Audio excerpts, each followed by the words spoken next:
Iya, apa kabar semuanya? Mudah-mudahan Anda dalam keadaan sehat dan kita berikan tepuk tangan dulu yang paling meriah untuk Kopi Malam Band yang telah membuka perjumpaan kita dengan lagunya tadi adalah Bis Kota, ya, karyanya Ian Antono. Dan kita bertemu lagi dalam Bincang Malam TVRI.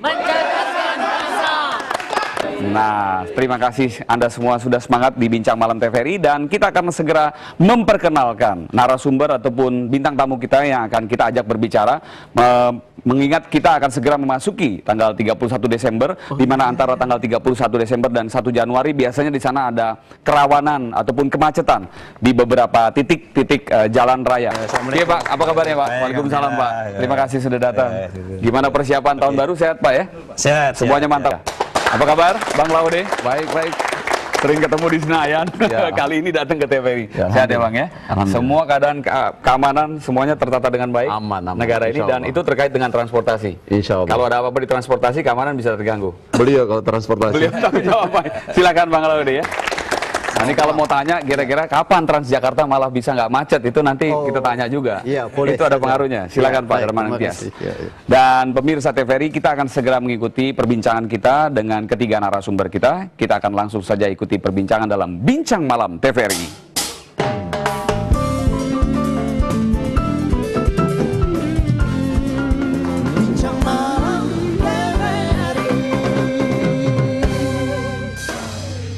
Baik, nanti kita akan juga buka kesempatan untuk adik-adik untuk bisa bertanya kepada tiga narasumber.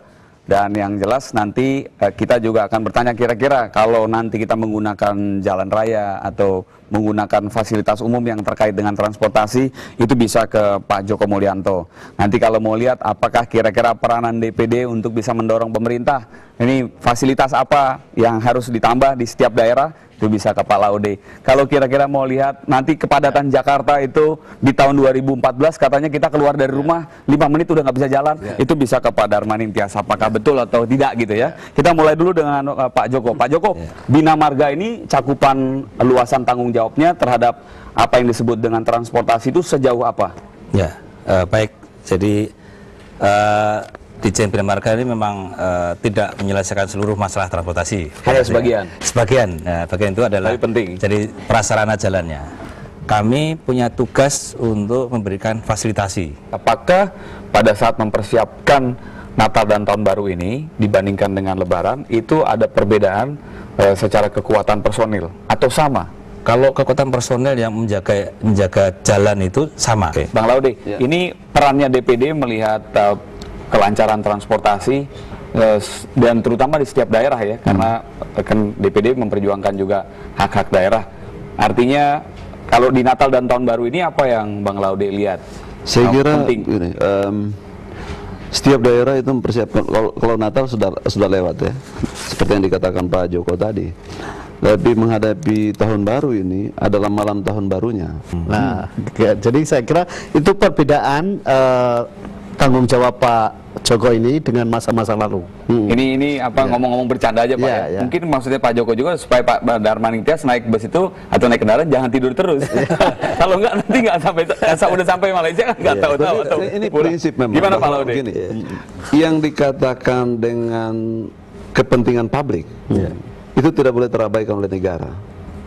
Di seluruh dunia, di Malaysia itu sebetulnya ya negara bagian kan, tetapi seluruh infrastruktur jalan dan jembatan, saya kira Pak Joko tahu itu federal yang tanggung jawab. Saya kembalikan lagi pertanyaan untuk Bapak. Apakah kita di tempat yang paling buruk di antara negara ASEAN yang lainnya untuk jalan nasional dan jalan tol dibandingkan? Oke, ini pertanyaan beda lagi. Oke, bagus. Jadi artinya begini, menarik sekali apa yang disampaikan pertanyaan terakhir, apa yang disampaikan oleh Pak Laude dan Pak Darmaning Tias. Jadi bagus-bagus, harus kita sampaikan. Jadi begini, nomor satu adalah jalan. Nah, jalan ini ratingnya dari 94 menjadi 84. Nah, itu di tingkat dunia ini. Nah, tapi tadi saya sampaikan di Asia Tenggara kita tidaklah yang terjelek, tapi tidak juga yang terbaik. Kita masih punya upaya satu. Jadi itu kira-kira yang. Jadi Pak Darmaning walaupun agak terantuk-antuk tidurnya waktu mau dari Malaysia ke Indonesia, toh secara dunia 84 Pak. Apalagi kalau itu nanti selesai, pasti akan turun lagi jadi 70 mungkin. Gitu. Tapi sebetulnya saya menanggapi Pak Joko tadi. Silakan. Ketika tadi kan ada 80 7% ya, yang bagus ya, Kemantapan ya. kemantapannya. Lalu yang ada 13% berarti belum ya. Ya. Tetapi saat yang 30% ini mau 13. ditutup, Ya. yang 87 tadi sudah berkurang lagi Persis. karena ada kerusakan. Ya. Pengamat transportasi. Ya, pertama saya mau menjelaskan juga sebetulnya teori yang mengatakan bahwa dalam sekian persen ruas jalan naik itu akan mengatasi kemacetan itu udah tertinggal, udah ditinggalin. Sebetulnya kebijakan pembangunan kota itu tidak boleh mengabaikan pengaturan transportasi dengan belajar pada contoh-contoh yang bagus gitu. Apa namanya? Apa yang dikatakan oleh Pak Darmaning Tias? Ada sanggahan. Tadi yang menarik adalah kalau kemantapan jalan nasional itu 87%. Ya. Tadi menarik itu ada satu pertanyaan yang atau idenya Pak Darmaning Tias yang belum kita jawab. 87 itu dipertahankan, terus kita memperbaiki yang 13. Pada saat yang 13 ini bagus, yang 87 itu turun katanya. Ya, itu namanya zero sum game kan. Iya, iya. Jadi memang ini kendala ya keterbatasan yang harus kita respons dengan positif, di mana yang 87% tadi untuk dipertahankan selama setahun saja tetap 87%, itu biaya mahal sekali. Kira-kira apa agenda penting dari Bina Marga untuk 2011 selain persoalan tadi zero sum game itu yang 87 dan 13, tapi mungkin yang kaitannya agak relevan adalah bagaimana upaya-upaya yang akan dilakukan oleh Bina Marga di tahun 2011 dalam konteks menaikkan daya saing nasional Indonesia, dilihat dari faktor infrastruktur dan jalan ternyata yang memberikan kontribusi yang paling maksimal.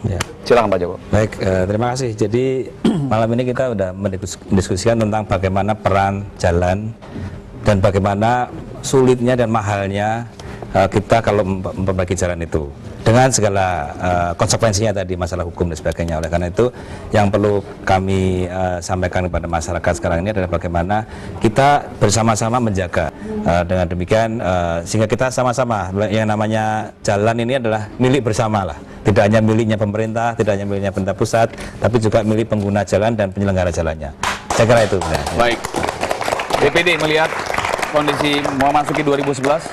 Saya berharap itu Bina Marga, khususnya Bina Marga itu tidak hanya memperhatikan jalan nasional. Di mana peran DPD bisa menjembatani antara tadi yang disampaikan oleh Pak Joko, karena Bina Marga pada saat ingin masuk perannya terbatas kepada hanya fasilitasi. Saya kira begini, di daerah punya daftar kebutuhan untuk pembangunan. Itu saja yang dijadikan dasar untuk diintervensi dalam tanda kutip, dijadikan acuan oleh PU, Direktorat Jenderal Bina Marga, untuk membiayai agenda-agenda itu. Itu artinya DPD mau bantu, Pak. Oke, siap. Kita berikan semangat dulu ya. Jadi nanti ya Pak Darmaning Tias, sayang sekali waktunya sudah habis. Atau ada sedikit mau disampaikan, Pak? Satu saja. Singkat Pertama, saja, Pak. jalan itu bukan hanya untuk kendaraan bermotor, tapi jalan juga untuk manusia. Karena itu ketika membangun jalan itu selain membangun jalan yang lebar-lebar,